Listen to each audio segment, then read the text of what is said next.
ये जामिल का CX model का कंडेंसिंग यूनिट है।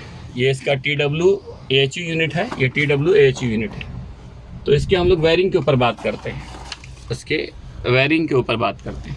इसका वायरिंग है ना भाई 5-6 टाइप का होता है, लेकिन मैं वो वायरिंग बता रहा हूँ जो सबसे सिंपल और ईजी है, क्योंकि सामान जिस तरह से स्पेयर पार्ट्स बढ़ता है, यूनिट में ऐड होता है, उसके हिसाब से वायरिंग थोड़ा बहुत मॉडिफाई और चेंज हो जाता है ना। जैसे इसमें कॉन्ट्रैक्टर ओवरलोड नहीं है, ब्रेकर नहीं है ना, इंडिविजुअल ब्रेकर आता है। तो जैसा आपका पार्ट्स चेंज होता जाएगा वैसा हो जाएगा। बाकी वो वायरिंग मिलता जुलता है, थोड़ा बहुत चेंजिंग होता है, ठीक है।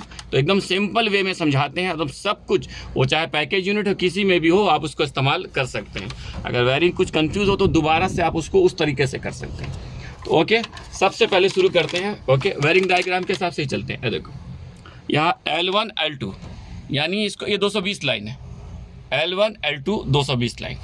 तो ये सबसे पहले L1 को उठा के, यानी कि एक फेज से L1 से, एक फेज से उठा के L1 L2 यानी कि 220 होता है, 230 लिखा भी है क्लियरली, एकदम कोई कन्फ्यूज़न नहीं है।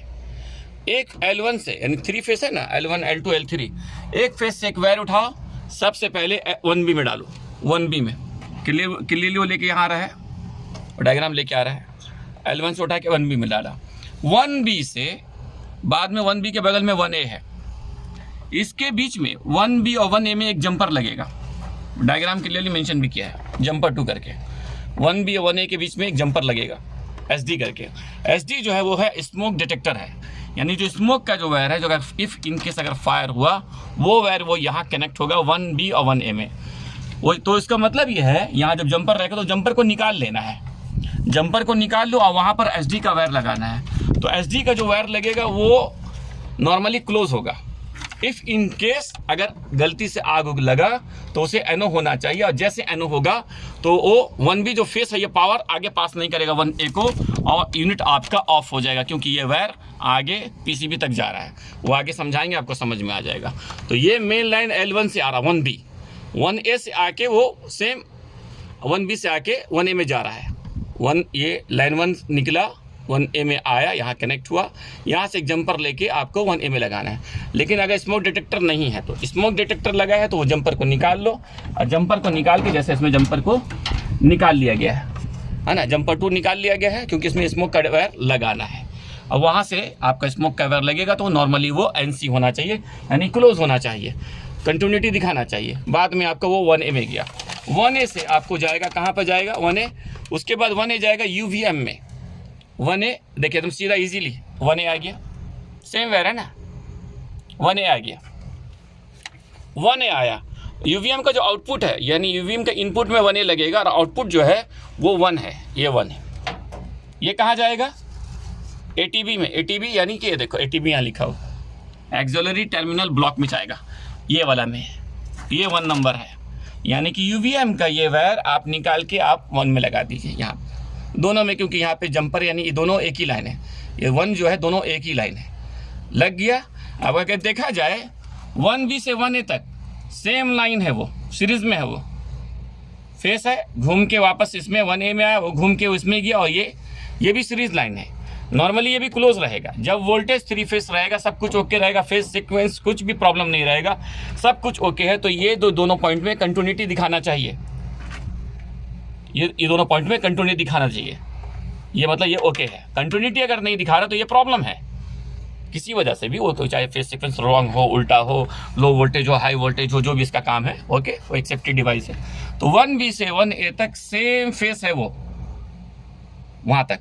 तो यहाँ से आपको इस तरह भी आपको याद रखना, 1B से लेकर 1A तक ये फेस, ये इसका वायरिंग डायग्राम हो गया। ओके, बाद में 1A का वायर आप ये कहाँ जाएगा वो, अब यहाँ से 1A का वायर, 1 का वायर वो जाएगा PCB में, ये लाइन वायर है, यही फेस है आपका। और जो 1B फेस था वो डायरेक्ट वहाँ नहीं लगा के, वो स्मोक को सीरीज करते हुए बाद में UVM के होते हुए थ्रू वो लाके अब यहाँ लग रहा है। ओके, हाँ, ये कंट्रोल का वायर है।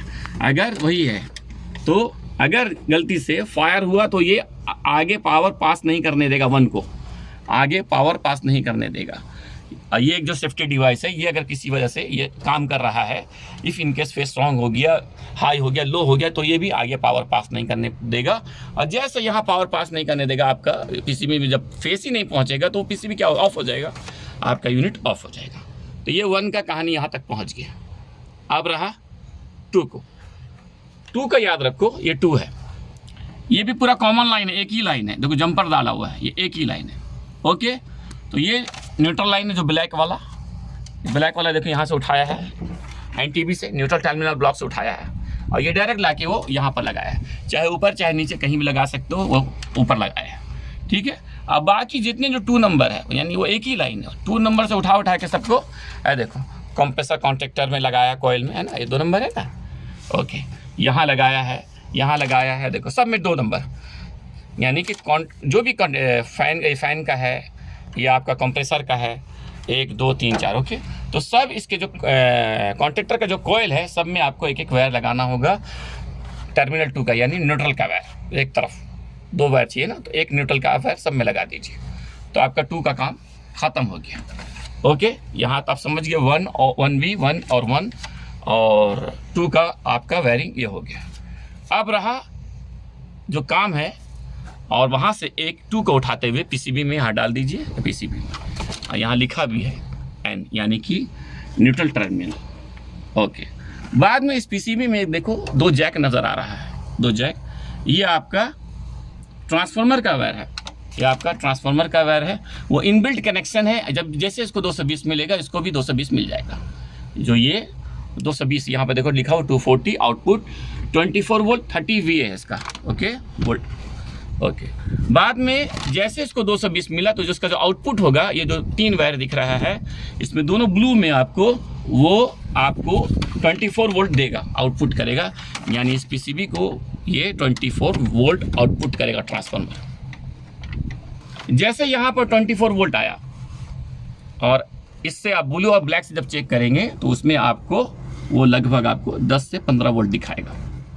ठीक है, जैसे 24 वोल्ट दिखाएगा, तो सेम आपका यहाँ पर जो आपको ये दिख रहा है ट्रांसफार्मर का जो वायर, जो थर्मोस्टेट का जो वायर है, RCG Y1 Y2 W1 W2, RC में 24 दिखाना चाहिए।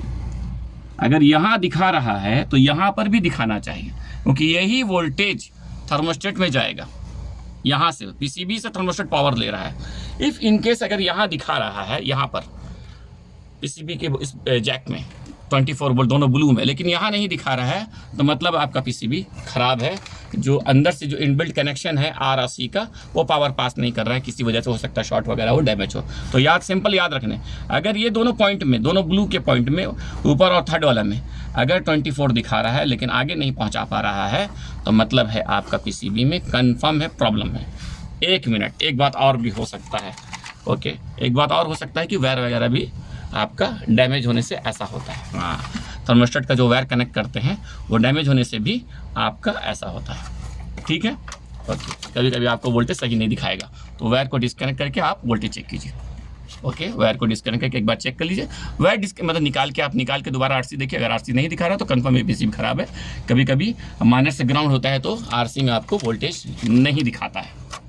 ओके, बाद में ये RC आपका थर्मोस्टेट का जो टर्मिनल जो कंपनी ने बनाया है LVTB के नाम से, लो वोल्टेज टर्मिनल ब्लॉक के नाम से, वहाँ पर कनेक्ट करना, यानी RCG Y1 Y2 W1 W2 7 wire ला के आप यहाँ डाल दीजिए।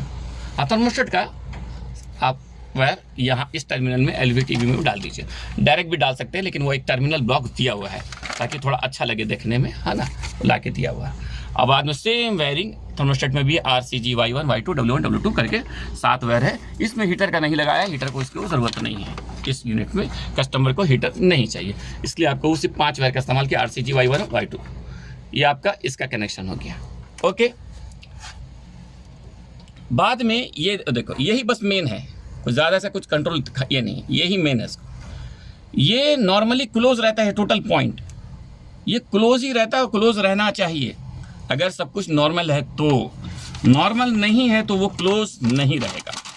अगर नॉर्मल नहीं है तो वो क्लोज नहीं रहेगा, और जब वो क्लोज नहीं रहेगा तो क्या होगा, आपका ये लाइट ब्लिंक करेगा, वो आउटपुट नहीं देगा।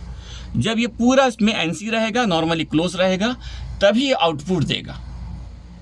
और जी है ना, तो सेम समझ लो, ये आपका वही है। ओके, तो इस वीडियो में इतना ही। इस वीडियो को हम लोग कंटिन्यू करेंगे, थोड़ा कुछ काम भी है, तो बाकी इस वीडियो में इतना ही। Okay, thank you.